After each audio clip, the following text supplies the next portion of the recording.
The pink ribbon to me symbolizes solidarity. It symbolizes the universality of women and men. We think of hope and life and family and growing old together. I think about my sisters who are all fighting this battle. I think of me, like I survived. Hope. Yeah. Check 1, 2, this is a test.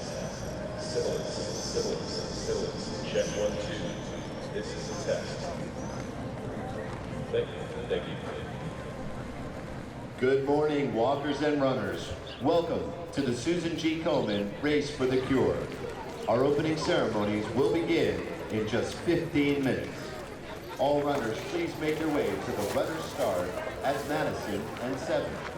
Walkers will start the race from the main stage area. All survivors who wish to participate in the Survivor Parade, please make your way to the Survivor check-in tent at this time. Once again, our opening ceremonies will begin in just 15 minutes. So we're going to go right back out to Angie at the start line. The 2010 Susan G. Komen Global Race for the Cure is off and running.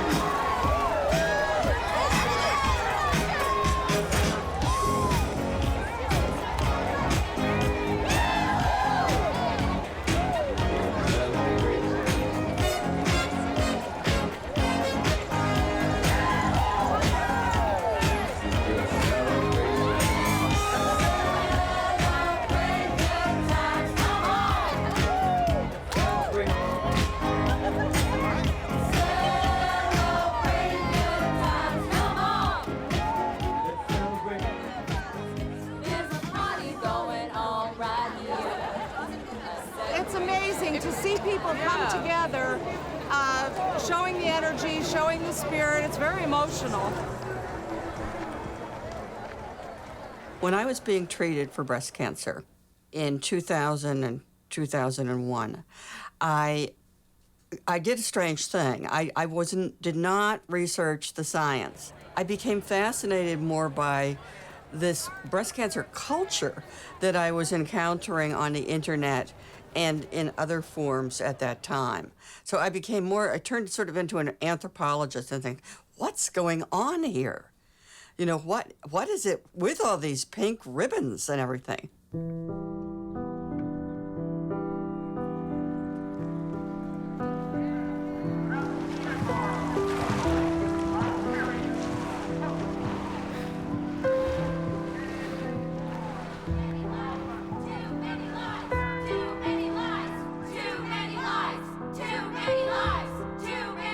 We are losing far too many women to an epidemic that goes unnoticed, except for those who grieve and for those who live in fear.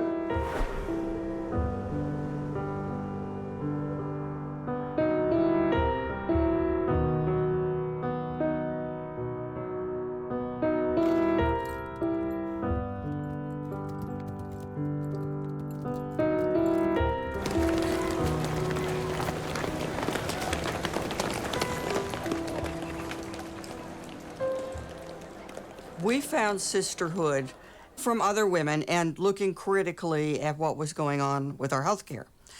The sisterhood now is supposed to be supplied by the runs and races for the cure. I mean, what a change. We used to march in the streets. Now you're supposed to run for a cure, or walk for a cure, or jump for a cure, or whatever it is.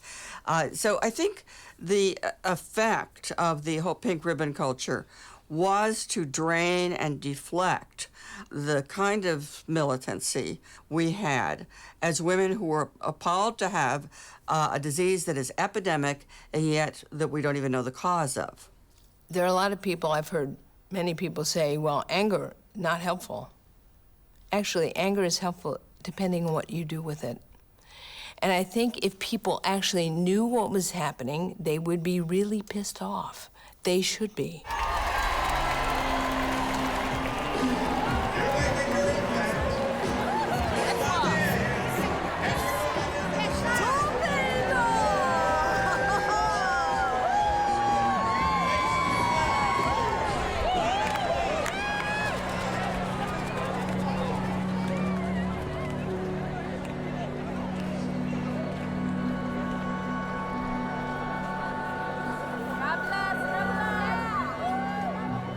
women die from breast cancer just because they're women, right? We don't know what lifestyle or what it is that make women get breast cancer. The most important risk factor for breast cancer is being a woman.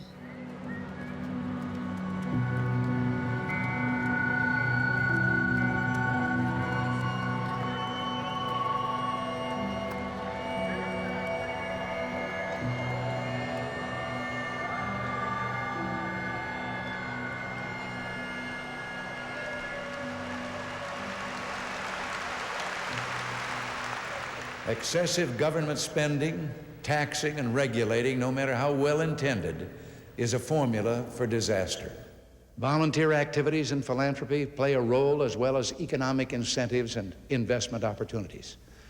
To be certain, we're talking about America's deep spirit of generosity. But we're also talking about a buck for business if it helps to solve our social ills. With the same energy that Franklin Roosevelt sought government solutions to problems, we will seek private solutions. Well, certainly philanthropy has, for over 100 years, played a central part in American culture. But it wasn't until Reagan came to power that we saw explicit policies designed to shift responsibility away from health and welfare from the government towards private entities, philanthropic organizations, and the encouragement specifically of corporations to participate in that.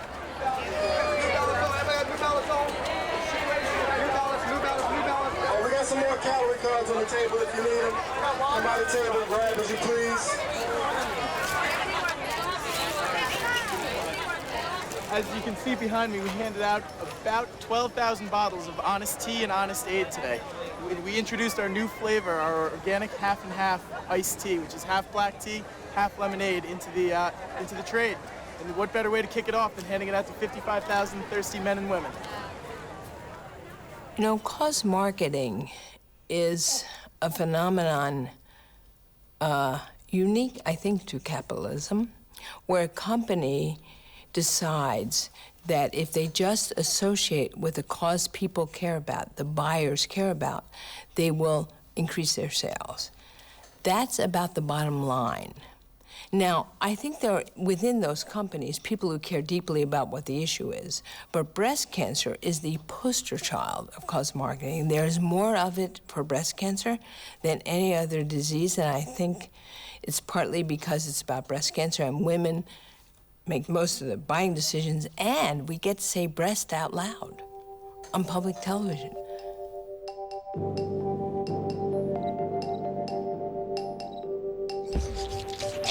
You don't have to look far to find products in pink on store shelves. You know, if one had benefits going towards any kind of charity, I'd probably choose that one, or if it was similar in price, and I knew it was going for a good cause. I keep thinking that we're going to reach saturation point. Certainly when I began researching the book in 1998, I could not have imagined that women would be able to buy products ranging from handguns to gasoline in the name of raising money for breast cancer.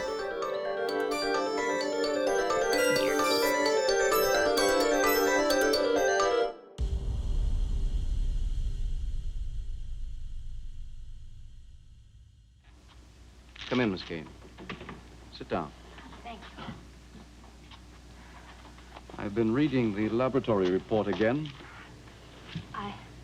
Miss Kane, you require immediate surgery. You have cancer. Hold on. Now, I think we have an opportunity for some pictorial comment here. Diana, you've just been handed the most startling news of your life. You have cancer. Now, anyone who has faced this moment knows that it is a serious, frightening time. Play this as if you are tongue-tied for a moment, you see? All right. Charlie, take a tight close-up of her face. We want to see her reaction to this news. Start the action again, Doctor. It means we have to operate to remove the breast. There must be some other way. There are only two ways to cure cancer. Surgery and irradiation, Miss Kane. means I'll be permanently disfigured, doesn't it? I stopped working as a surgeon in about 1998. I did it for 20 years, and I found that we really hadn't made that much progress. We were still doing surgery, radiation, and chemotherapy, you know, maybe slightly different. We weren't doing as much surgery, and maybe we were doing more chemotherapy than when I started. But really, we were still doing the same things, what I've been known to call slash, burn, and poison, which are very crude ways of dealing with a disease. You know, that's what you do when you don't understand it. And I really felt like I needed to get more involved in figuring out how to stop it.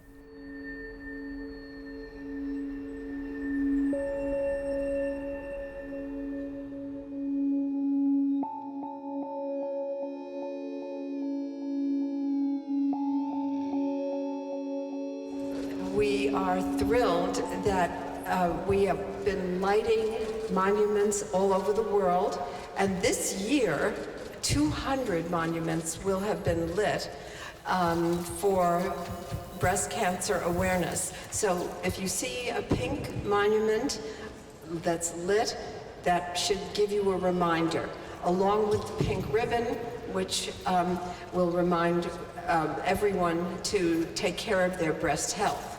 Connect, communicate, conquer.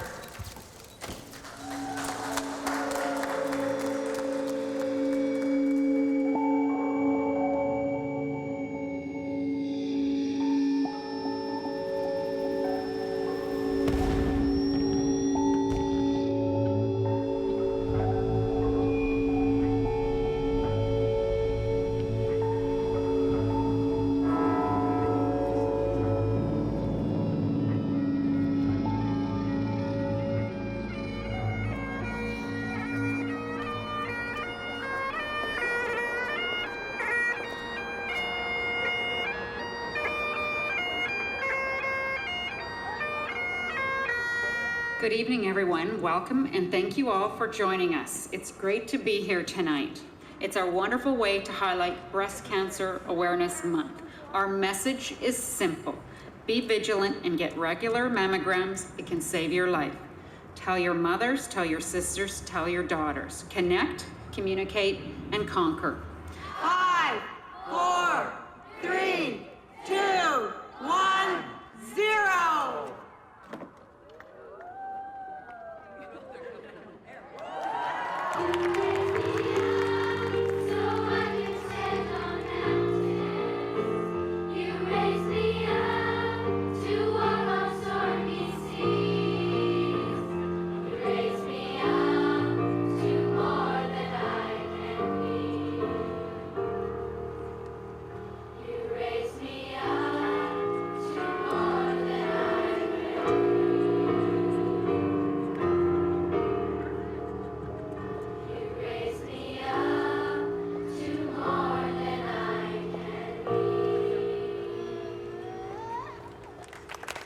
I think that what this ties into is the very warm and fuzzy sort of sentimentality around pink, which is it is supposed to be a comforting thing rather than something that is jarring to people. My question would be, what does raising or lighting up Niagara Falls for 24 hours in pink really do to affect change? It's a great thing that women are more aware, but awareness is different from doing something about it. So behavioral change, you know, you could be aware of your risk. I'm sure everyone has heard that women can get breast cancer, but does every woman think they are likely to get breast cancer? No. Everyone always thinks, oh, it's the other woman that's going to get breast cancer, not me. There are many people to this day who believe that if they get a mammogram, they won't get breast cancer. They end up with breast cancer. They say, but I got my mammograms. How can I have breast cancer? That's because we gave them the wrong message.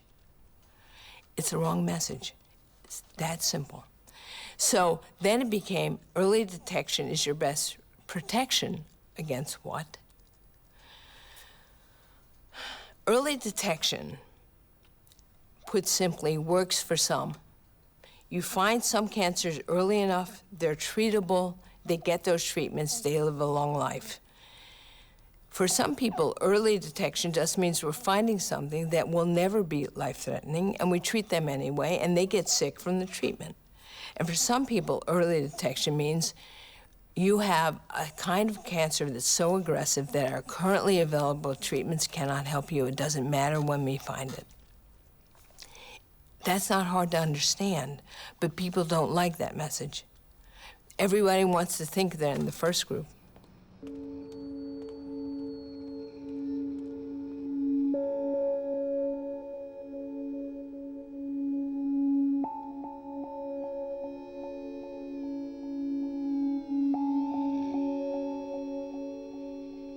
My name is Rosemary Parker, and I'm been a member of the Ivy League Breast Cancer Support Group for a year. I've been diagnosed with a metastatic 4-stage a year and a half ago. I'm Sandy Kugelman, and I was originally diagnosed in 2001 with stage 2 breast cancer, and tried to do all the right things to never allow it to come back into my life again. And I thought that I had beaten it, as they say. And then in 2004, was re-diagnosed with stage 4. And when you're stage 4, it means that the disease has spread to some other part outside of the breast. It's also known as metastasis. And the only thing that I ever knew about stage 4 was that you die when you get stage 4, that's the stage before you die. There's no stage 5. There are very few of these groups in the United States. There are extremely few stage 4 groups, and that's just a tragedy, because you go to a regular breast cancer support group and you're the angel of death. You know, you're the elephant in the room. And they're learning to live and you're learning to die.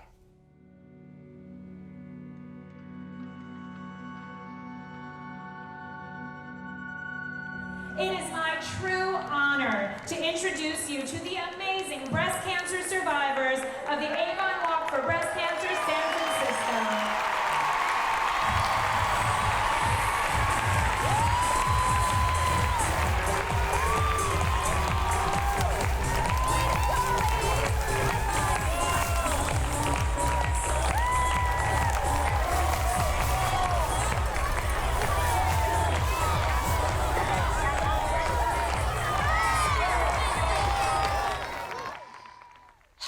As much as I know that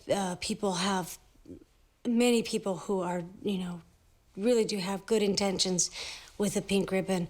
However, maybe that's all they're seeing is a pink ribbon. I want them to see the faces.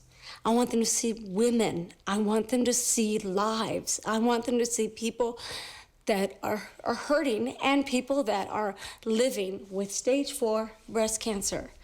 We're living, we're human beings. We're not just a little pink ribbon. Women and men whose bravery has no limits. Our mothers, our daughters, our wives and husbands, our sisters, and our friends who have fought this disease. Since our inception, we have donated to this cause, to this mission, over $1.5 billion. Well over 600 million of it has gone to basic and clinical research.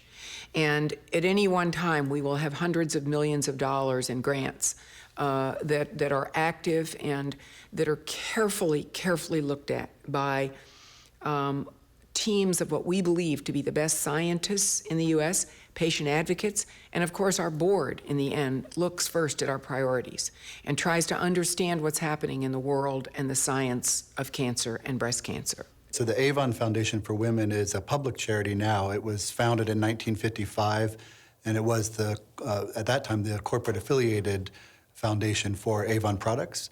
And today, the Avon Foundation is an independent public charity in the United States, and it raises money through the Avon Walks for Breast Cancer, through the sale of pink ribbon products that Avon, the company, manufactures each year, like the pin that I'm wearing, and also through general donations from the public. I believe that there is a sisterhood that has been created around breast cancer, and I believe it was done by two entities very much so. Komen, the Susan G. Komen Foundation for the Cure, as well as Avon. The two of them were so powerful in touching so many lives in so many ways. I believe they created this momentum that then other companies decided, there's this cause, there's been this positive way of creating a relationship. Perhaps that's something I should get engaged in as well. Today,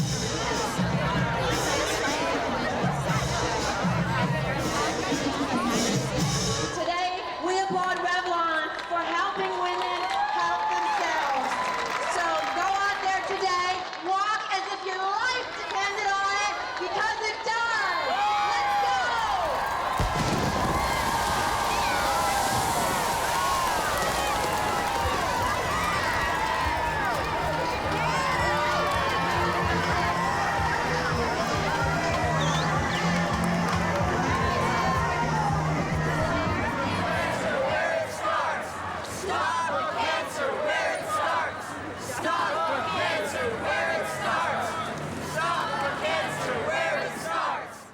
We had a little coalition called the Toxic Links Coalition in the Bay Area, of which I was a founding member. And one of the things we used to do every single October was to hold what we called a cancer industry tour, in which we visited the headquarters of some of the worst polluters in the downtown financial district. We have never, in all of their years, taken a stand on any environmental issue, despite the overwhelming evidence that cancer and a whole host of other diseases is caused by environmental pollution. Hey, polluters, don't you know? Poison profits got to go! In response to the question that people often ask is, are we putting a pretty pink face on this? Absolutely, categorically not. Because when you lead from only anger, you do not include or incent people to be part of a mission. If people feel there is no hope, they will not participate long term. They will feel they're in an endless fight. If we look back through history, from anti-colonial movements to the civil rights movement to the feminist movement, people were able to quite nicely combine anger with pride and optimism. What has happened with the mainstream breast cancer organizations is that they have tied themselves so closely to corporations that they have to sell the disease in a particular way, and they feel that if they don't do that, that they'll alienate customers or their potential audience. It'll be $21.44.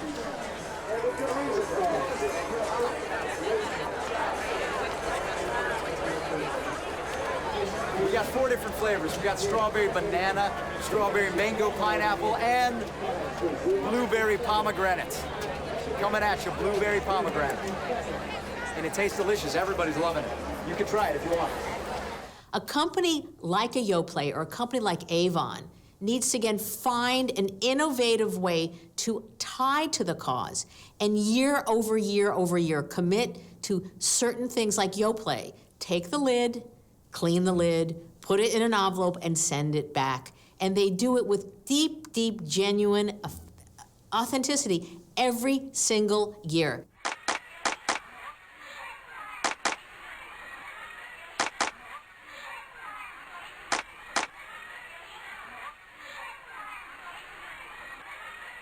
So you take the top off the Yoplait container, you clean it off, presumably, you put it in an envelope, you put a stamp, now 45 cents in the US, and you send it to the company. And for every top you send in, they give 10 cents. If you ate 3 cups of Yoplait every day for the 4 months of the campaign, September to December, and sent in every lid, your total donation would be $34. Really, write a check.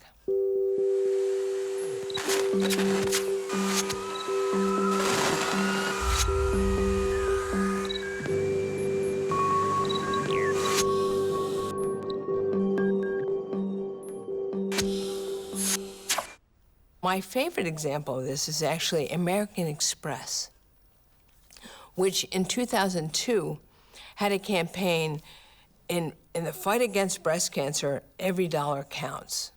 I would like to come back to the question of the language we use about fight, but okay, in the fight against breast cancer, every dollar counts. And then you read the fine print. And the fine print says, for every purchase made between September and December at participating stores with your American Express card, the company would give 1 penny per purchase. If you bought a $1,000 coat, a penny. If you bought a $10 item, a penny. So while every dollar counts, it was only a penny they were giving. You know, some things are like bacteria that exposed to sunlight disappear. So we exposed that campaign in 2002 and they stopped it.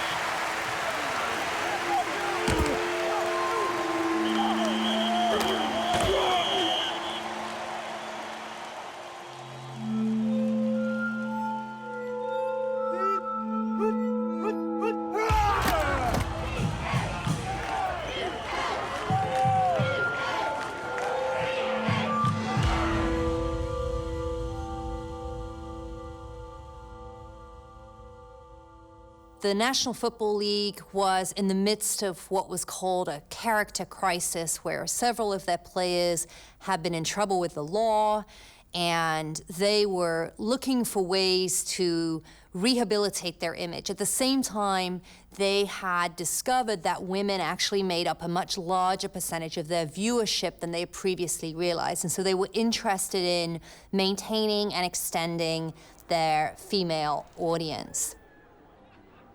One of the things that we've seen with the emergence of the pink ribbon industry is the construction of breast cancer as a disease that primarily affects middle-class, ultra-feminine white women. And this, of course, has to do with the fact that corporations are trying to sell products. They're trying to sell products to a particular and preferred demographic. And this is the kind of image that they think will move those products. The cause, if done right over time, can create a glue and a word of mouth that no promotion or no advertising could ever afford to create. Hi, this is Kitty Van Bortle. When I was diagnosed with breast cancer, all I wanted to do was to get into a Ford Mustang convertible and go. I want to give another woman that same opportunity. Are you a breast cancer survivor? If so, please visit Van Bortle Ford today or online at vanbortleford.com for your chance to win a brand new 2008 Mustang convertible. You combine the passion behind a Mustang with the passion behind this cause, the breast cancer cause, and you put the two of them together and it's a bit of an explosion. Every battle needs a leader that's 100% committed to the cause. Every warrior needs great gear. Several years ago, after we had been involved with Komen for a long time, we developed the Warriors in Pink campaign and wanted to drive deeper and make a bigger connection and a bigger impact. And one of the things we decided after talking with a lot of breast cancer survivors, those going through the battle and their loved ones, that there was a need for some sort of symbolism to represent the journey they're going through. And so we came up with 12 symbols of a warrior being someone who's fighting breast cancer or someone who's helping someone fight breast cancer. When I was going through chemotherapy, I was completely baffled by the language that said I was battling a disease. I wasn't battling anything. I was forcing myself to comply with the treatments that were recommended. I was showing up for the chemotherapy sessions. Is that a battle? The message there is that if you try hard enough, you put forth the effort, if you just do it, if you live strong maybe even, I don't know, you can beat it. You can do it. So just try really hard. And the problem with that message is that you can't have that message and then not see people who die as somehow not having lost. They lost their battle because why? they didn't maybe try hard enough. They just weren't trying hard enough.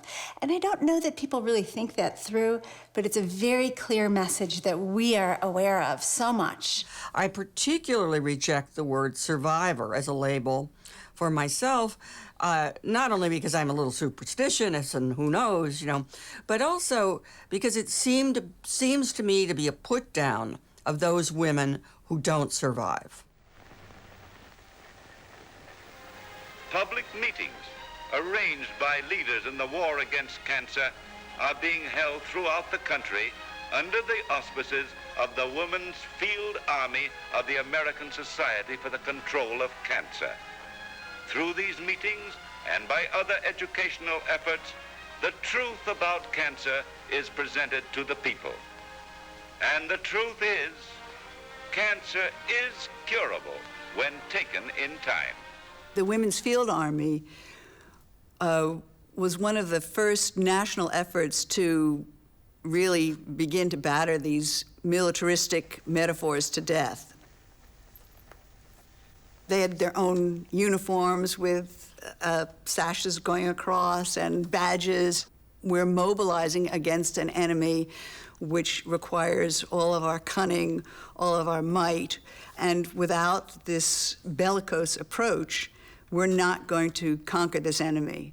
So for somebody to be faced with that kind of message, the most fragile and vulnerable amongst the cancer community, people who are really in the process of leaving, to be faced with that kind of painful messaging, it's wrong. It's just wrong. And I don't know any other way to say it. And there is this hard thing because there's this balance between hope and having the energy to go through treatment that is potentially very difficult. And on the other side, understanding that it may not work. And at that point, what do you do? That there's that reality, that we don't deny that there's that possibility. And that it's not a failure. It's not a failure. You can die in a perfectly healed state. And I think that that's what we're forgetting.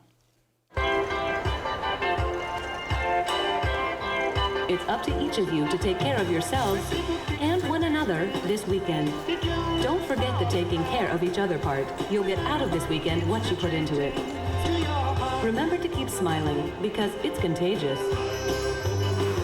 We do use a lot of upbeat music, and we try to use a lot of words like inspiring and hope because that's what we're doing. The fact that all these thousands of people are here is a pretty incredible statement about a disease that they want to see end. I speak to a lot of breast cancer survivors, and I write their stories and help them get up on stage and tell them. And while many of the same thread goes through a lot of the stories, everybody has a different story. And our survivor this weekend is 24 years old.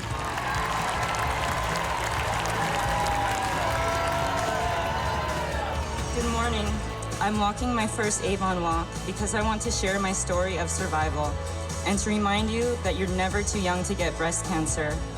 A year ago, I was a 23-year-old single mom who thought that cancer was the least of my worries. But even with no family history, I found a lump that turned out to be breast cancer. So I've come to walk to support the other young survivors out there, to help build a better future for my son Gianni, and to begin to give back for all of the loving support I got from my family and friends. My name is Marissa Castoro from San Francisco, California, and I'm a one-year breast cancer survivor.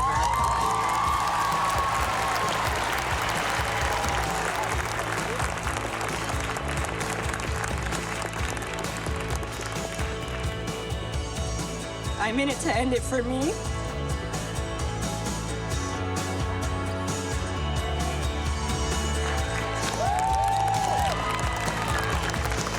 I'm in it to end it for me and for every other person battling breast cancer, young and old, across the country and around the world. Good morning, walkers! Your commitment and hard work have really paid off. Because as of today, the walkers and crew of the Avon Walk San Francisco have already raised more than an amazing $5.5 million.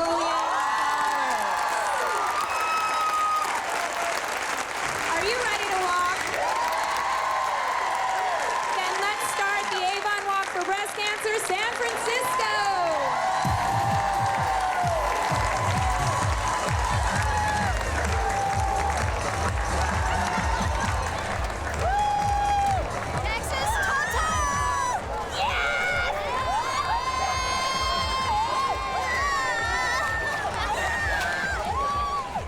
I really didn't want to even talk about dying. I didn't want to think about it. But I realized it was there. It was always there, the thoughts. And I realized one of the reasons I didn't want to die was because I was told, I wasn't given any time when I was diagnosed. And I was diagnosed last year with stage 4 breast cancer. Prior to that, in 2006, I was diagnosed with stage 1. So when it came back very strong. And it came back in my liver and my bones. And when it did come back, it just progressed so quickly that they couldn't give me a date of how long I could live.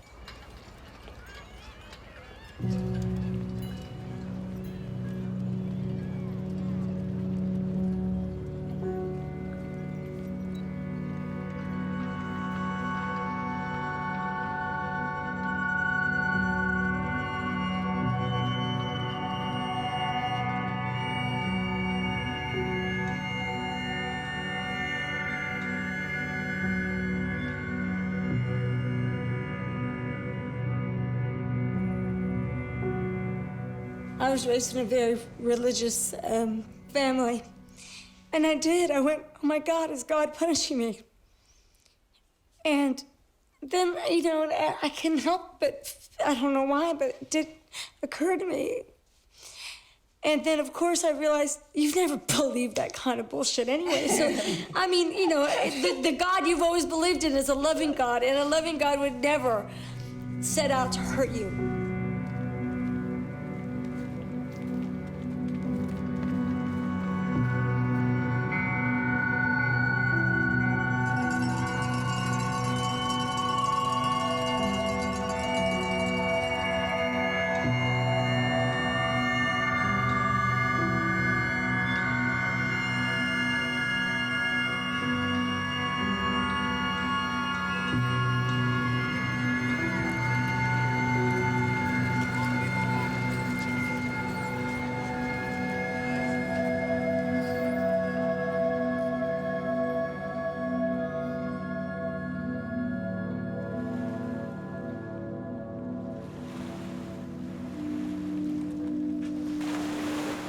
Every year I hate to raise the funds, but as I get going doing it, and then this morning, we got up and got going, and I just said, I'm ready. We've been preparing for 9 months for this, so we had no idea what to expect, and just everybody around and everybody supporting us is just a really, really, really great feeling. Our team is Tickle Pink for Cure, and today I'm walking for one of my friends who is a survivor, and she's also been diagnosed again, so she's currently going through chemo a second time. When a family member is diagnosed with breast cancer, you feel helpless and you feel like you want to do something. Either, driving them to appointments or doing this walk, just a small part to lessen their pain and suffering. In the waiting room of the radiologist, at the place where you get the mammograms, and this was a second mammogram. It went on for about an hour and a half because the radiologist would keep asking for more angles or something. And I ran out of my other reading material, started reading the local weekly newspaper all the way down to the classified advertisements.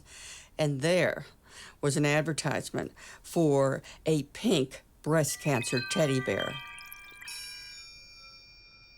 I can't tell you how much this offended my sense of dignity. Here I am, at the time, a middle-aged woman, facing the most serious health crisis of my life, facing my own mortality, and somebody's offering me a pink teddy bear? I'm sorry, I'm not 6 years old. I rode my bicycle past your window last night. I roller skated to your door at daylight. It almost seems like you're avoiding me. I'm okay alone, but you got something I need. Well, I got a brand new pair of roller skates. You got a brand new key. I think that we should get together and try them out, you see.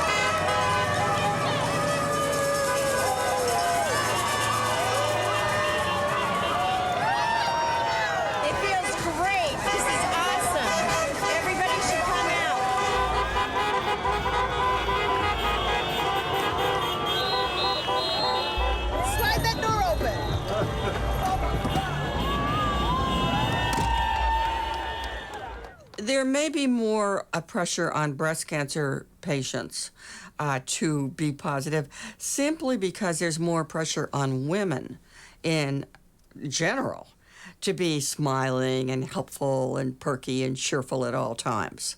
What I found in my research is that many women actually feel alienated by the overly optimistic approach. They feel like they can't have their feelings of anger or despair or hopelessness and feel like a legitimate person with breast cancer, that in order to be a survivor, you must maintain this optimistic outlook and participate in what I call the tyranny of cheerfulness.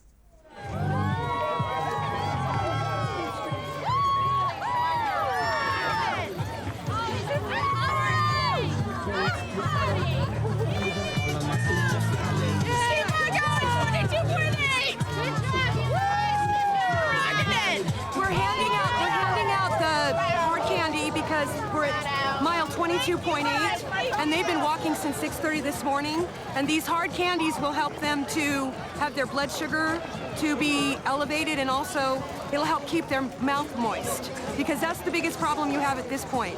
And they need to keep their hands in the air because their hands start swelling. It's incredibly difficult. Actually, tomorrow's going to be even more difficult. Today's a longer distance, but tomorrow they're going to be going up hills, 13 miles of hills. And if you know San Francisco, some of them are very difficult. Yeah, I love San Francisco. I don't want to be a Grinch and discourage people from running or racing. I'm all into fitness and everything like that. But I wish that they could also hear from all the women who have been through breast cancer and resent the effort to make it pretty and feminine and normal. It's not normal. It's horrible. It has to be stopped. We really have softened the disease. We have a lot of people who are survivors, and that also helps to make it feel like it's a triumph, or as opposed to something we should be angry about. And I think the time is to repoliticize it. And the repoliticizing it is pointing out to people that they don't know where this research money is going. I mean, if somebody really is concerned about environmental causes of breast cancer, and there are a lot of people who are, then they should make sure that the money they're raising is going to that kind of research. You know, if you want to find out what the cause is and not have your kid get it, then you want to make sure. But we have to learn as women to ask questions, not just raise the money and hand it over and then never know what happens to it. This is extremely puzzling to me, that so little has come from any of this research, that all of these organizations that brag about giving money to research, instead of saying what has come out of this investment, they tell you how much money they've put into it. So they say, last year we gave $15 million to breast cancer research, or in the case of Komen, I think it's really huge, like $450 million, something like that. But they have, to my mind, very little to show for it, and very little that goes beyond the status quo. I hope the future is to find a cure very soon. I hope that they find a cure so that my grandchildren won't have to go through what we've gone through. That they'll find a cure for it, but I don't know if they're gonna find one, but if it's God's will, they'll find it, Find a cure, please find a cure. Cheers to the cure. Cheers to the cure. Cheers to the cure. Cheers to the cure. Russian Raskin Cheer, support breast cancer cure. Research for a cure. Right. I think that the public isn't critical, even if they maybe do know, because so much is invested in pharmaceutical treatment. So we think that a cure is the answer. And if we think that a cure is the answer, we're not actually going to have a very critical perspective on pharmaceutical company work in the area. They go with the flow, and the flow is toward looking at research that will have a marketable product at the end, something which can improve survival by 3 weeks, but which can be very profitable for the promoters for the period in which they enjoy that slight edge because of this slight improvement in survival. They do not seem to be interested in prevention, but this is how capitalism works. They're looking for markets and expanding their markets, and their understanding of how this works would be to medicalize American women. I want prevention. And our federal government, of all the funds it allocates to cancer research each year, gives between 3 and 5% to prevention. And if you ask people, medical people, scientists, politicians, corporate people, if you raise the issue of prevention, they will say, well, we can't prevent it when we don't know what causes it. Well, how the hell can you cure what you don't know?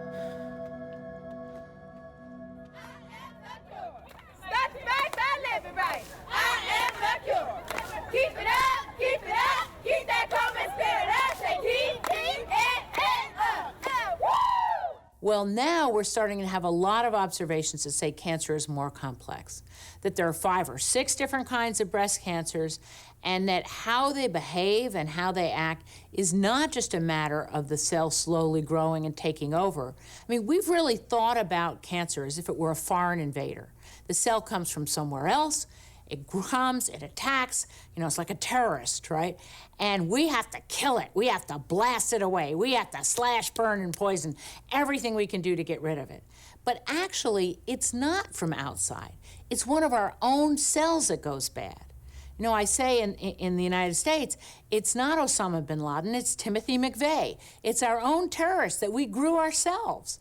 And so we don't want to, it's not the same as just blasting it out. We have to figure out why we grew that terrorist. What neighborhood, what was it that really egged it on and fostered it? More than half of the women diagnosed with breast cancer don't have one of the major risk factors that we know about for breast cancer. So what is it that made them develop breast cancer?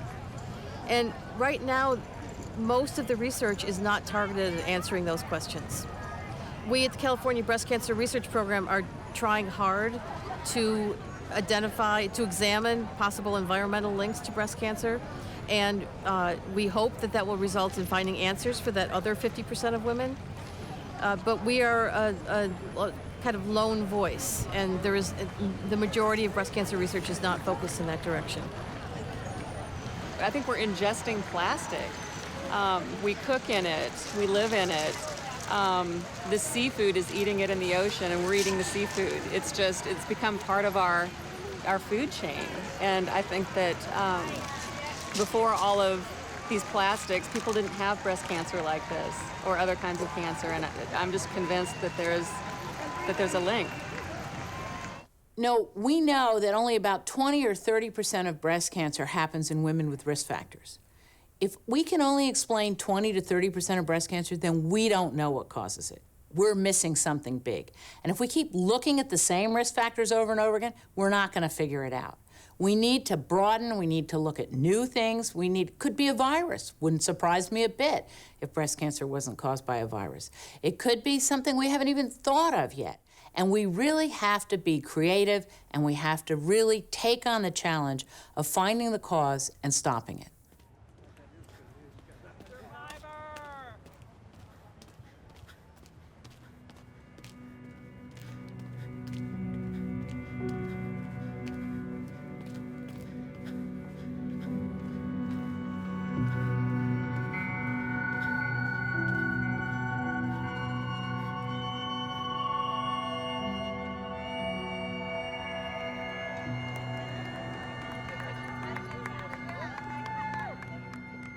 Hi, my name is Dao Tran. I came from Vietnam and lived in New York City for 29 years. I diagnosed with breast cancer in 2005 and did all the treatments and everything and finished and went back to work. I thought I'm done, but last year I found out my cancer came back. And according to where they came back, I become a stage 4. At first, I thought stage 4 is just like a number. I didn't know stage 4 is the final stage. And I didn't know that it's not cured. And then I went to a doctor. And the doctor told me it's no cure.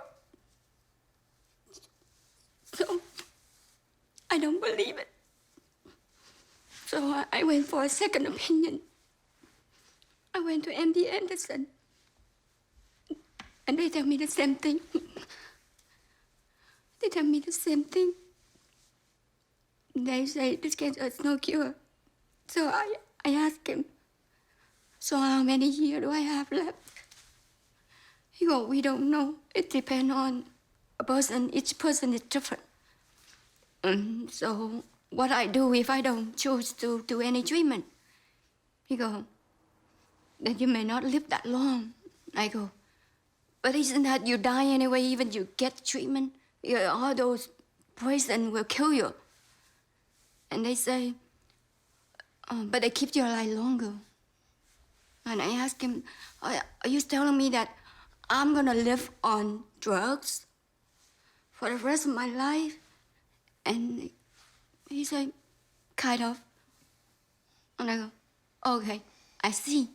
So what if you get drugs and then you're being so sick? What kind of life are you living? So he told me that whether there are several drugs out there, some of them may get you very sick, but some of them are not.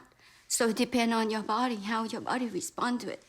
And I go, okay, why don't you pick me the mildest drug that I can handle it and I can live my life until the day I couldn't take it anymore.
I twist my ankle going down the hill. Lots of hills in San Francisco. So do you think you can continue tomorrow? Yes, yes, yes. I'll keep my leg elevated tonight and put ice on it. Definitely. Yes. Is that comfortable? Not yes, too it is. tight? Feels great. Toes? Yes. All right. Yes, I'm walking because my mom died of cancer. So I'm walking for my mom, my grandmother, and my great-grandmother. They all died of cancer. Yeah. You all alone? No, my daughter is right behind me.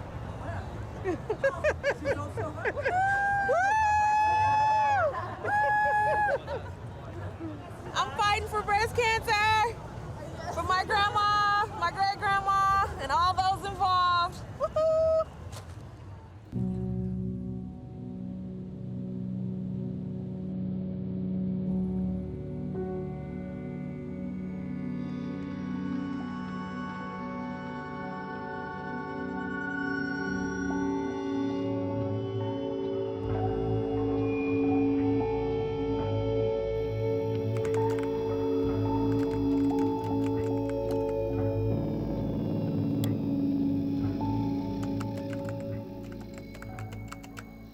We do a lot of work on the safety of personal care products. We have a big database online called Skin Deep. We show safety reviews for 50,000 personal care products.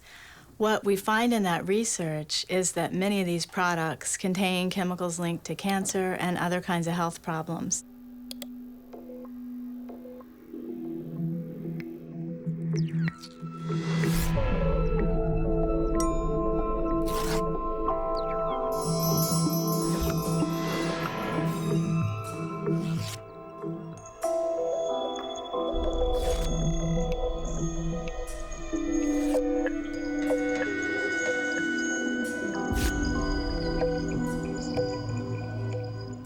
Right now, we have federal standards in place that don't protect public health. And that includes everything from cosmetics, where there's no safety standard at all in federal law, to the broader world of industrial chemicals, where companies can bring new chemicals onto the market and into consumer products with no requirement in federal law to conduct even a single health and safety test. It's really hard to tell what companies are doing individually to assess the safety of their products. Revlon, Procter & Gamble, Avon, aren't making their basic safety studies public, aren't making their risk assessments public. It is my firm belief that Avon products are safe, that they have been safe for a 124-year history of the company, and that product safety is one of Avon's key concerns.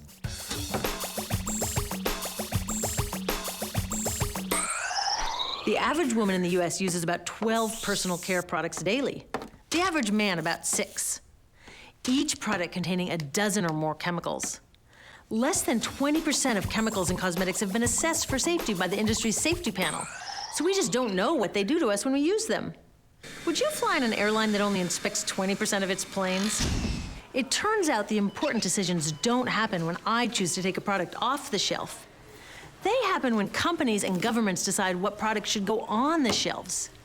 So who are these companies? Oh, here's Estee Lauder offering me a chance to help find a cure for breast cancer. That's nice. But wait, they're also using chemicals linked to cancer. It is hypocrisy to use carcinogens in products and at the same time be advocating for a cure, raising money for a cure in other ways. Companies need to be in harmony across all their operations when it comes to their cancer activism. Evelyn Lauder, Estee Lauder's daughter-in-law, has designed a lipstick set, as indeed have I. And inside each one, there's a lipstick, a lip pencil, and a lip gloss. And we also have beautiful jeweled pins, like this one. The first ribbon for breast cancer was not pink.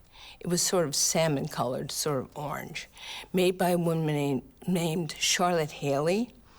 And Charlotte had lost a lot of people in her family to breast cancer. She saw what was happening in AIDS. She came up with this ribbon.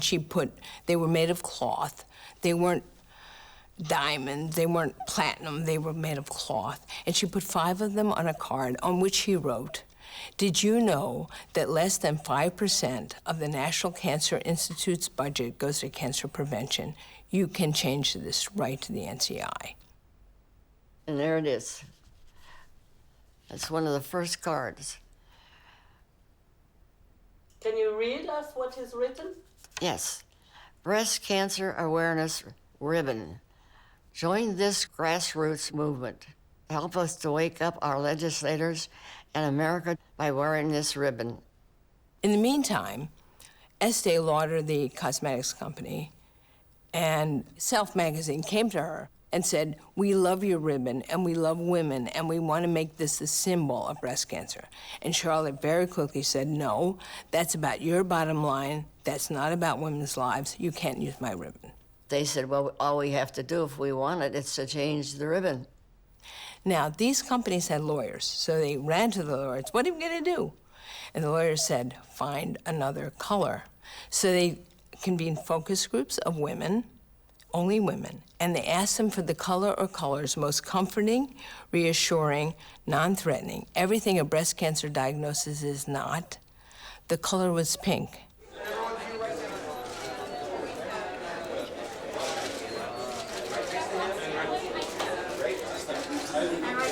We are a nation which likes a quick fix. We always have.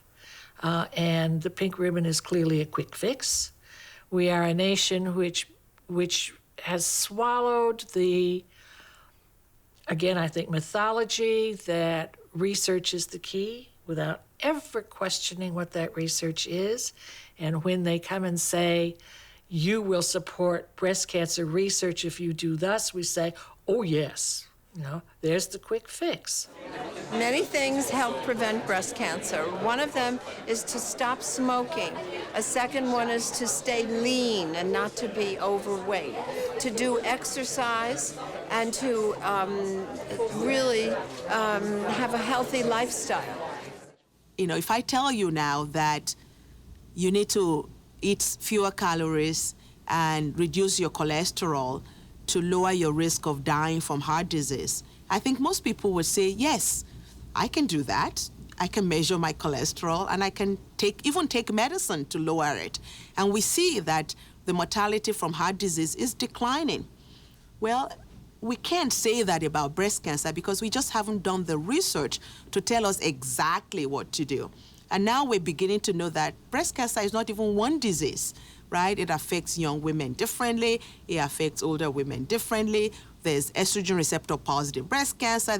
So until we do fundamental research to find out what's propelling breast cancer, we can't begin to legislate what to do to prevent it.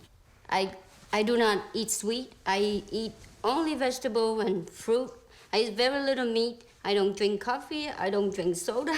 I don't drink alcohol. And I'm very mad at myself at how I get cancer. Not only does it divert us from looking at what's outside of our control, but it also suggests that it's our problem. It's not somebody else's problem. It's not the problem of how we structure things in this society, and that's bad. And we say that every time. Don't blame, and don't give people the tools to blame themselves. Poor women can't go into the supermarket and buy lean meat for them and their kids. They just can't. At what, $20 a pound or something? I mean, give me a break. The answer is not to try and tell them they should go organic or they should go vegetarian or they should buy this and not this. The answer is get the stuff out of the product that we are ingesting every day, because that's how we survive as human beings. One day, there's into another.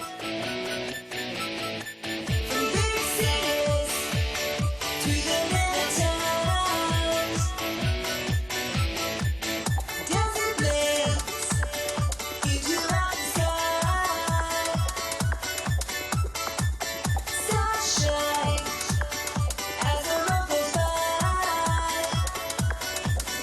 It's a beautiful world, passing by.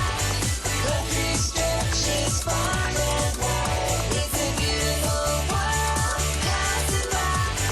Makes me want to drive and drive. It's a beautiful world. Last summer, summer 2010, we started seeing things posted on Breast Cancer Action's Facebook page about a KFC, Kentucky Fried Chicken campaign with Komen. First, we knew that it was going on, and the bloggers in nutrition were going nuts. They were like, what? We're gonna sell this really terrible food and raise money for what? What are we gonna do? Well, we're activists, we know what to do. So we got the email addresses of the head of KFC and the head of Komen and the people in charge of marketing Komen, and we sent an email to our base, which is about 15,000 email addresses. The headline, "What the Clock?" If you don't like this campaign, tell them you don't like it and tell them why.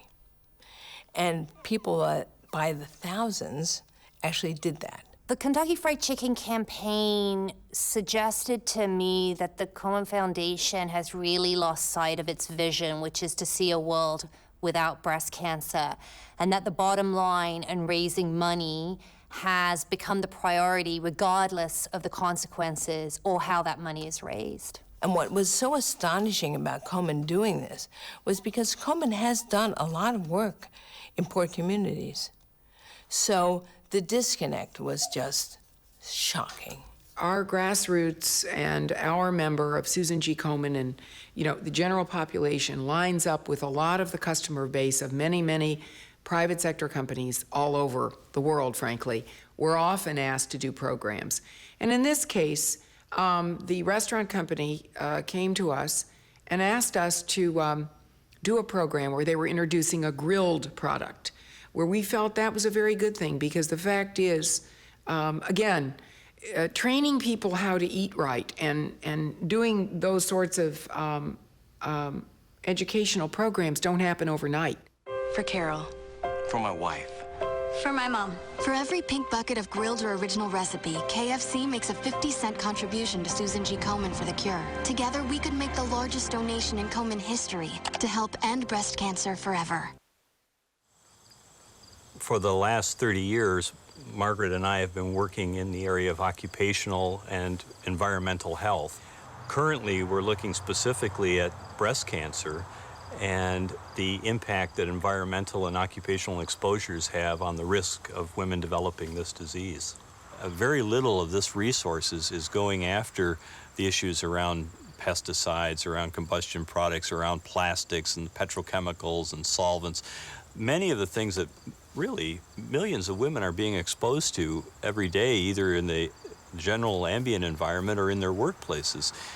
There hasn't been work done in that area. The reason I think that the Komens, the Pink Ribbon Battalions, the whole smear of them, don't work with environmental justice groups is that environmental justice groups stand in pretty direct opposition to where the money comes from. They can't go there. They just can't, because it undermines their people to actually insist that we have clean air. I mean, if you insist we have clean air, what do you do about your partnership with Ford? I think there's a lot of criticism out there with respect to a lot of environmental factors. Komen is working hard to identify what environmental factors are real and what are people taking liberties with. Plastics was one that there was a lot of uproar over that recently. There was a study of General Motors workers where they found an elevated breast cancer risk among women exposed to soluble metalworking fluids, where they think that, again, that polycyclic aromatic hydrocarbons, PAHs, were involved. So there's a whole host of occupations within the broad auto industry in which many women and men are exposed to substances that are toxic and are endocrine disruptors. Barb Wimbush is the Union Safety Rep at Binder Tool and Molds Promo Plastics Division, a company that processes plastic materials. During the molding process, gases are given off. But the gases given off during the normal operations aren't the worst of it. The fumes and smoke can almost be unbearable during a process called purging. These are just screenshots from a documentary that was done in 1980, I believe. We've interviewed over 1,000 women with breast cancer and 1,150 community controls who don't have breast cancer. And we've got their full occupational histories. And what we're trying to do is to compare these two groups to see if there are differences between the women who develop cancer and the women who don't. When I started there back then, safety training was not mandatory. We didn't really have data sheets. We didn't know what we were being exposed to. And depending on the type of plastic you were using, some of those purgings would burn like fluorescent colors. They would burn for hours, just putting all kinds of obnoxious smoke off. And with the fans blowing, what was supposed to be cooling you off was blowing the smoke onto you, and then it would go to the machine next to you. Then we brought it to another machine, stuck the clear piece in, and then it molded it around, molded all this. Brings back old days. Fords? Yeah, Ford Marquis. We did a lot of lenses. We've had probably 12 people that have passed away from cancer. There's a couple of them that had breast cancer. The others, they were full of cancer, so it was hard to determine. I mean, we didn't know exactly if they had breast cancer or not. 41. 41 years old now. You know, you run into people now and they say, oh, did you hear about Linda? Linda died of breast cancer. Oh, did you hear about Linda's mother? Linda's mother died of breast cancer. Both of them I worked with for 17 years. Linda being in her 40s, young children at home and her mother. And then I run into others. Oh, did you hear about Chris? Chris passed away, cancer. I don't know about breast cancer, but cancer. And it's really disheartening when you hear that now and you wish you would have known back then what we were dealing with and did it actually cause it? Was it a contributor? And I certainly hope we find that out before more people get stuck. Almost all the plastics that you were using are estrogenic. They mimic the hormone estrogen. This is what these chemicals are. And I think, you know, Sandy, you're very active in the breast cancer issue, so you know that it's almost impossible to have breast cancer in the absence of estrogen, right? I just, you know, this is the first time I've ever heard that they're finding that the plastics are mimicking the female hormones, and I think that needs to be put out loud and clear, because I don't believe there's all the women out there that's ever worked in the plastics industry ever knew that, because this is the first for me. I'm telling you. And it's like, that should be out there. These are evidence. I mean, this is, you know, strong evidence. So you've got the animal studies, what we know about endocrine disruption, the human health studies that have been finding these associations. So to say there's no evidence, I mean, there may be a question in some people's mind, well, how strong is it? But I think if you apply the precautionary principle to what we're talking here, that we're actually engaged in this process to save people's lives, then I think the evidence is overwhelming. Many of the big players in the cancer establishment in the United States and in Canada have boards of directors that are filled with representatives from the pharmaceutical, chemical, and energy industries.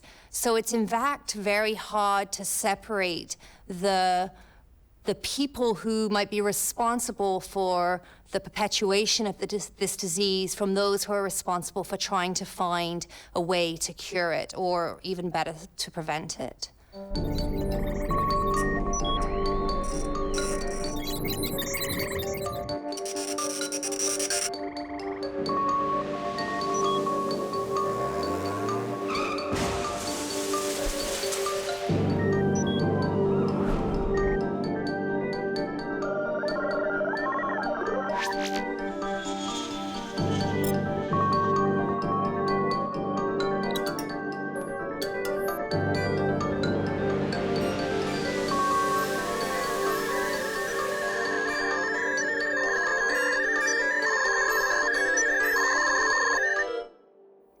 So there are categories of pinkwashers: cosmetics companies,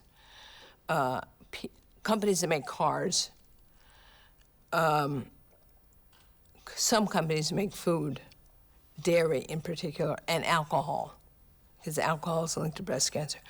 In the dairy field, the problem is largely with companies that stimulate their dairy with recombinant bovine growth hormone, which has been linked to breast cancer. If you're a company doing a pink campaign that uses RBGH, you're a pinkwasher. And Yoplait, made by General Mills, was the biggest offender. They raised millions of dollars for the Komen Foundation selling this yogurt that has in it dairy stimulated with RBGH. So in, what year is this, 2000? In 2008, we launched a campaign called Tell General Mills to Put a Lid on It. It was an email-based campaign and web-based campaign where we asked people to write to General Mills and explain why they needed to stop using RBGH if they were going to do breast cancer stuff. And lo and behold, they did. And that is the power of activism. That's when ordinary people do a simple thing like send an email or write a letter or send a postcard. It changes the world. How do you like your coffee, Sharon? With cream, please. I've been having such a tough time these days with the stock market the way it is. John and I have been shifting our investments to healthcare companies. We just bought some shares of the pharmaceutical company Eli Lilly. They make breast cancer drugs both to treat the disease and reduce the risk of people getting it. Did you know Eli Lilly also makes RBGH? RBGH? What's that? It's a synthetic hormone given to dairy cows. They sell it under the name Posilac. It increases the risk of cancer in people who drink milk made from cows treated with it. In fact, companies like General Mills and Walmart have stopped using milk made with RBGH in their products. And Canada and the European Union have even banned it. That's probably why Monsanto sold it to Eli Lilly in the first place. So Eli Lilly is making profits from cancer drugs and a substance that could increase the risk of people getting cancer? Yeah. So Eli Lilly is milking cancer.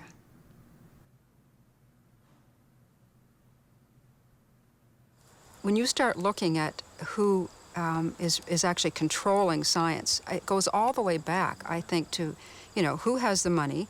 A lot of the research that's being done is being done by the pharmaceutical companies. They also fund research that they think is going to be in their interest to fund. AstraZeneca, for example, which is based in the UK, produces tamoxifen. As far as I know, it still has the patent on it, and it's making billions of dollars a year. Tamoxifen is anti-estrogenic. It's used as a treatment for breast cancer to stop estrogen production. They also own Syngenta, a pesticide-producing company that makes atrazine. Atrazine is very, very widely used on corn and on a number of other crops. It's been used widely in North America, right here in Essex County. Atrazine has been found to be estrogenic.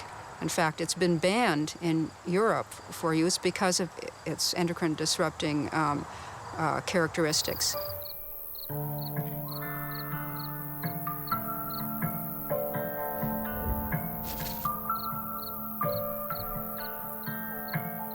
It's Breast Cancer Awareness Month, which has a very nefarious history. It was invented in the early 80s by a public relations expert at Zeneca in Delaware, which was the American arm of what was then the largest chemical company in the world.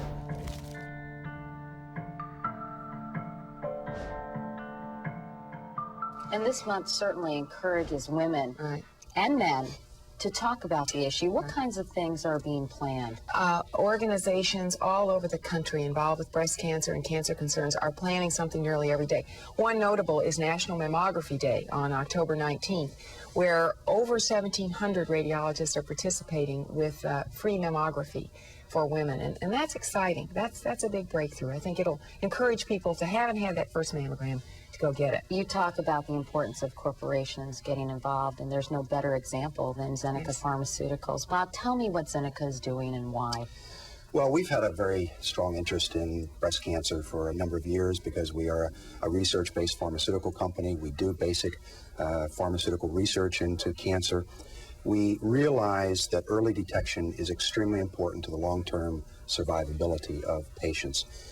In 1985, we were one of the founding sponsors for National Breast Cancer Week in those days, which has now turned into National Breast Cancer Awareness Month, because we wanted to try to get the message out to women across America that early detection really is very important.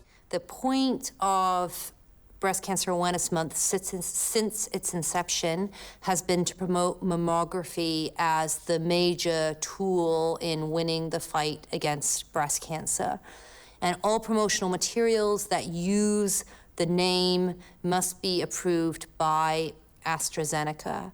So what we have is a situation in which a company that will benefit from more people being diagnosed with breast cancer through the use of mammography, producing a campaign, encouraging people to get screened.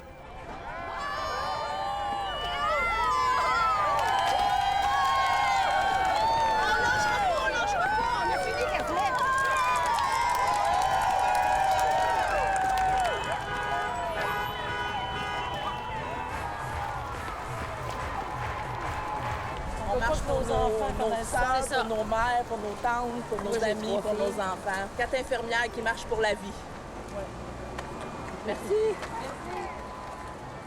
I think on the part of the people who are walking the race, that is really innocent. You know, people just don't know. We do trust, and why wouldn't we? And, you know, I think a lot of us feel really frustrated in the month of October because, okay, great, we're getting this recognition. But at the same time, it's almost like our disease is being used for people to profit, and that's not okay. It's not, there's no integrity. For people to finally rise up and object, people have to know. They have to be aware of the magnitude of the lies they're being fed. And the lies are comforting lies. People are not going to want to give up these lies. They are comforting. Breast Cancer Awareness Month is comforting because you're doing something about something that scares you.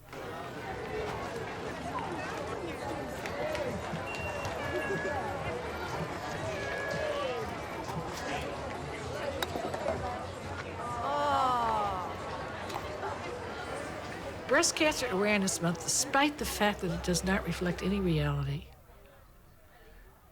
works.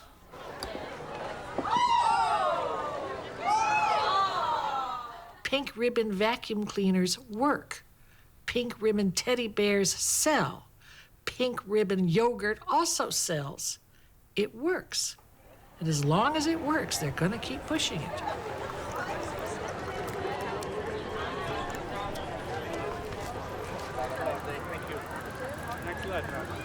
Thank you.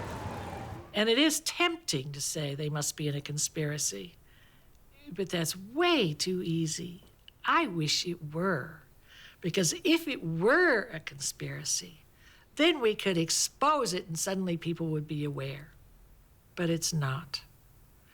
It's business as usual.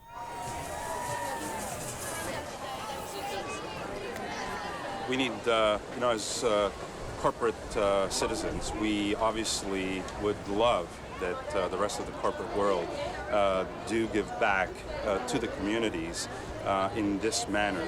We look at our position as being that of a leader to raise funds. That's our job.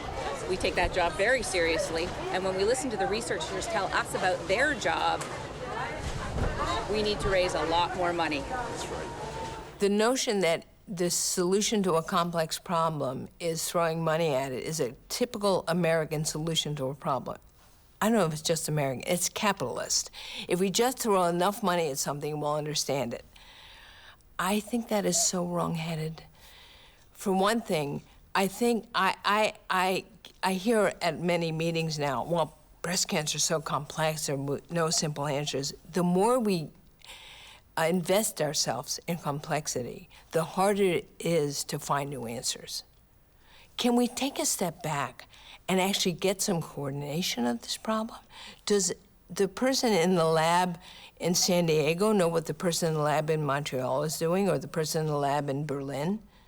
Are they coordinated? Are they duplicating? Are they doing the same things that's failed 3 times? What is going on? Take, for example, trying to study the genetics of breast cancer in women of African ancestry.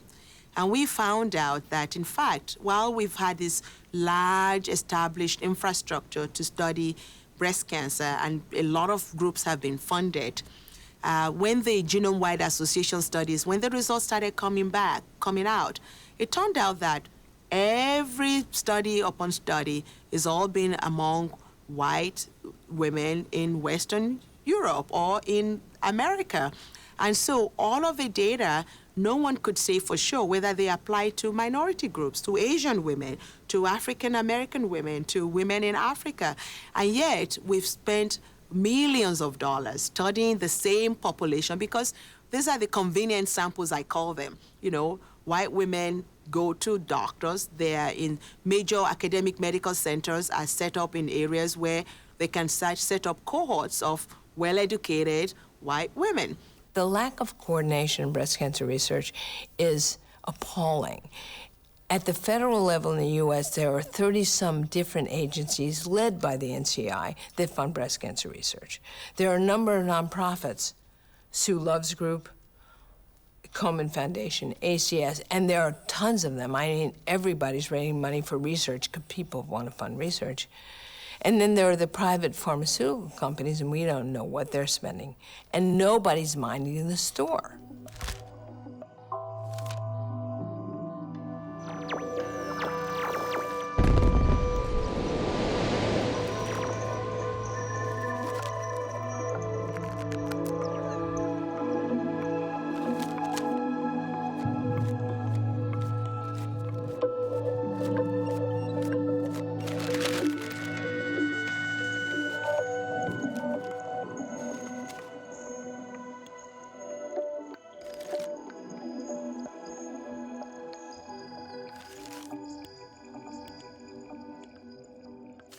So what you see is all this money flooding into the cause.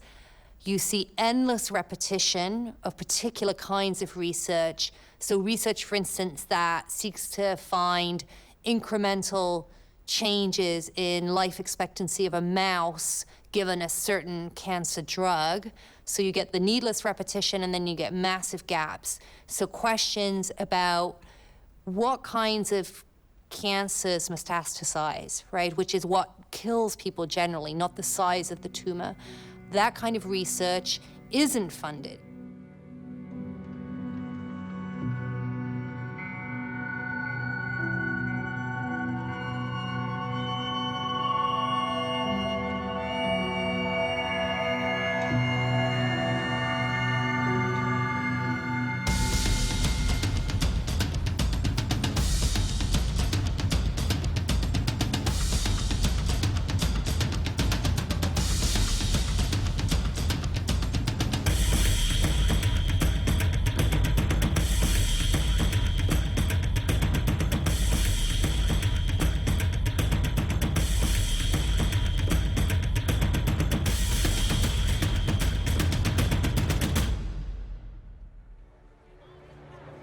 Breast cancer recognizes no border, and neither must our efforts. We must expand our reach country by country, town by town, village by village, person by person. In recent years, we've seen the development on the part of organizations like the Avon Foundation, the Komen Foundation, the pharmaceutical company AstraZeneca, to do breast cancer fundraising and awareness campaigns overseas. So this is what we can think of as the globalization of the breast cancer movement. What I found in my research is that what they're actually doing is producing a culture of breast cancer risk in places where breast cancer may not be a or the primary health concern. Basically, now we're going to take the same dumb messages to other parts of the world. So let me tell you a story about mammogram machines. In the early 70s, we were using, in North America, machines that gave very high doses of radiation, and we figured out that was not a good idea, so we stopped. What do you think we did with those machines? We sent them to developing countries. We do it all the time. We send the worst of our stuff to other places, and I would say that sending the more dumb messages all over the world isn't going to help. يلا احنا محتاجين نرجع ورا دلوقتي حالا. شوش انه بعيد هو قريب والله ان شاء الله لما نبتدي المشي والجري كله في النازل. Companies need a license to operate. There are many, many competitors. Companies go into new markets. For example, going into China or India. In China, for example, the government wants to know, what are you doing for my people? What are you doing for my communities? Even before they're allowed to do business. When you give back through a cause, you earn the license to operate. Towards the end of the Bush administration, the US government began using breast cancer awareness as a tool of diplomacy in the Middle East, as a way they thought of winning the hearts and minds of Middle Easterners who are angry at US involvement, the invasion of Iraq, so on and so forth. And to me, this is the most insidious use of breast cancer awareness, but it's also not surprising. until we in the breast cancer community and in the cancer community have the equivalent of antiretroviral drugs, until we have the ability to be able to treat this disease much the way that diabetes is treated, until we have those kinds, and even after that, evolutions in this disease, there's not enough pink. There's not enough pink. Hello, San Francisco walkers! You have come a long way since yesterday morning, but now you are done! The research, the caring, the life-saving work being done across this country and around the world is all possible because of people like you. You didn't choose to stay home this weekend. You chose to take a stand, and we thank you so much for being in it to end it with us. We began here yesterday as a diverse group from 46 states who share a common thread in the fight against breast cancer. And even though you're now standing right back where you started, you are in a very different place. You are now part of a community deeply connected to each other and to the cause. We'd like to demonstrate the strength of that community now and ask your family and friends to join us. If you are connected to this community because you are a breast cancer survivor, please raise your hands high above your head and hold them there. If you are connected to this community because you walked as far as you possibly could to raise funds and awareness, raise your hands and hold them there. Now reach up and grab the hands of those around you.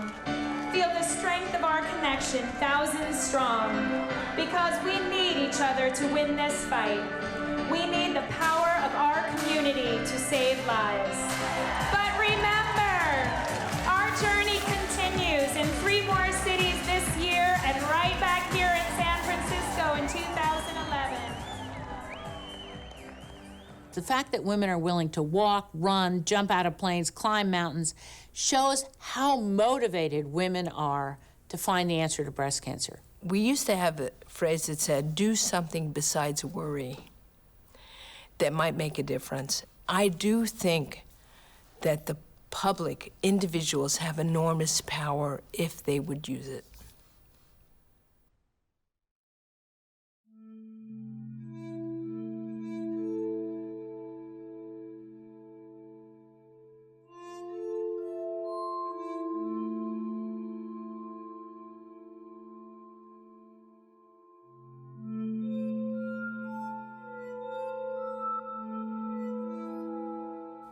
When I see a pink ribbon on the label of a product, for example, or even on somebody's lapel, I feel uncomfortable.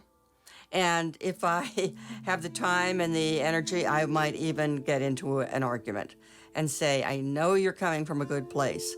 I know you want to help, but I've been through breast cancer, and I don't think there's anything pretty and pink about it. When I see the pink ribbon, I see breast cancer. I see a movement. I see millions and millions of men and women coming together with companies, with government, with NGOs, with their detractors as well, stirring it up and saying, this is a disease that is too prevalent. This is a disease that has taken too many lives. This is a disease that we must stop, and hopefully in the next lifetime. When I see a pink ribbon, I think the same thing of when I see made in China. Doesn't mean anything to me. I don't like the pink ribbon. I don't like pink. I think pink softens what's really not a soft disease. And I think that the pink ribbon makes breast cancer into something friendly and cuddly as opposed to a really yucky disease that's very scary and that has significant consequences. When I see the pink ribbon, pink is synonymous now with breast cancer, with funds that are raised for research on breast cancer, but really so much of that effort goes toward trying to treat the disease after it develops, and so little of it goes to helping identify and stomp out the root causes of breast cancer. Well, I'm sure that what I think of when I see a pink ribbon is not necessarily shared by other people. I see evil. I don't think of something when I see a pink ribbon.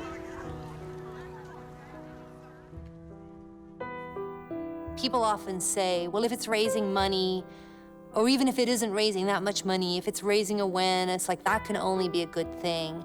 And I have to disagree. I think that the level of misinformation and the perky image of the disease is at this point doing more harm than good.